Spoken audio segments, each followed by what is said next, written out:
So you mentioned the foot clinic that you and your students are doing. How else are EKU faculty and students involved in the delivery of health care to the patients at the center? Okay, we have students from different departments here that go to the clinic for their placements. Occupational science students, occupational therapy students. We've had health education students. We've had nutrition students. And just whatever their area is, that's what they bring to the clinic, and that's what they work on. Health administration, Spanish, of course nursing, lots and lots of nursing students. Great. What a great opportunity for them to get some really interesting experience. Yeah, and some of the things they've done is the students will work in the clinic. They also get some administrative type of experience. I give them all sorts of public health type projects to work on. They get to learn how case managers function, how they find resources in the community.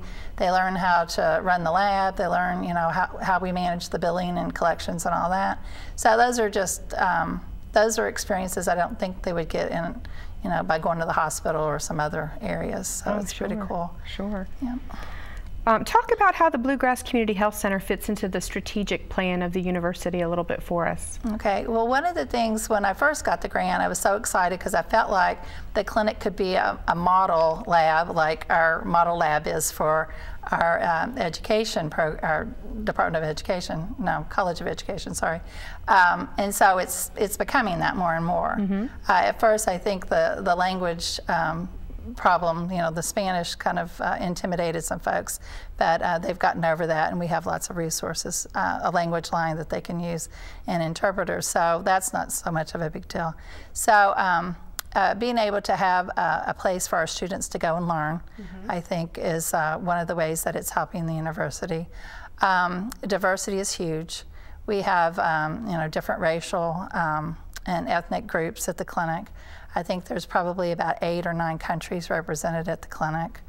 And we serve all sorts of groups, a lot of Hispanic clients, but we also serve refugees. We've had patients from Africa and Asia and the Middle East, Iraq, Bosnia. It gives them kind of a global perspective. Absolutely, absolutely. That's fantastic, and the regional stewardship too. Right, exactly. The impact. Yeah, most of our clinics are in Lexington, but we do outreach services in EKU service region. Yeah. Thanks. Thanks. How is the center being recognized locally and nationally? Well, we have an outreach department, and they do a lot of creative things. I wish we had time to go through some of them because they are pretty awesome. So we've received a national award for our outreach department. Congratulations. Thank you. And we also have gotten some local awards just for the service to the community. Wonderful. Wonderful. How does the center impact your own scholarship? Well, I do a whole lot of writing, and so of course that develops my writing skills.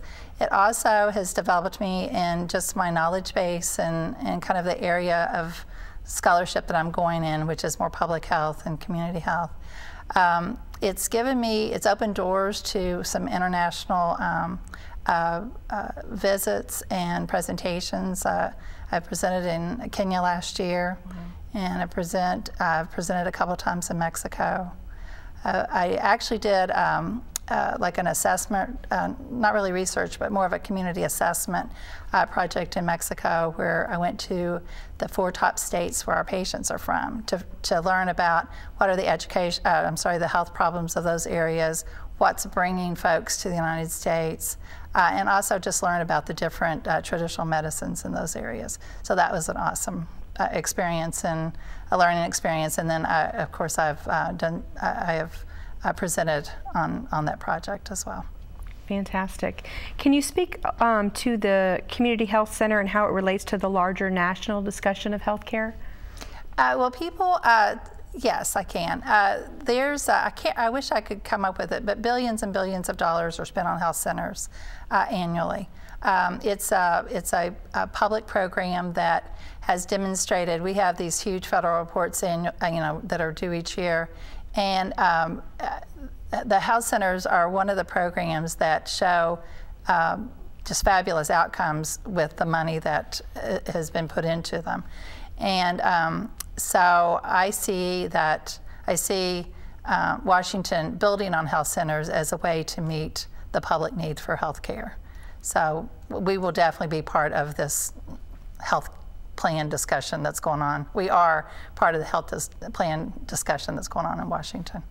Thank you so much. Yeah. This is all so interesting. I applaud you for your work with the Bluegrass Community Health Center. It makes you proud to work at an institution that does this. Well, I appreciate EKU supporting the program, and yes, it is awesome. Yeah. That's it for this edition of Focus on Scholarship. I'd like to thank our guest, Susan Pfister, Professor of Nursing in the College of Health Sciences and Executive Director of the Bluegrass Community Health Center. Please join us next time as we continue our series of webcasts that celebrate the scholarly and creative achievements of the faculty and staff at Eastern Kentucky University.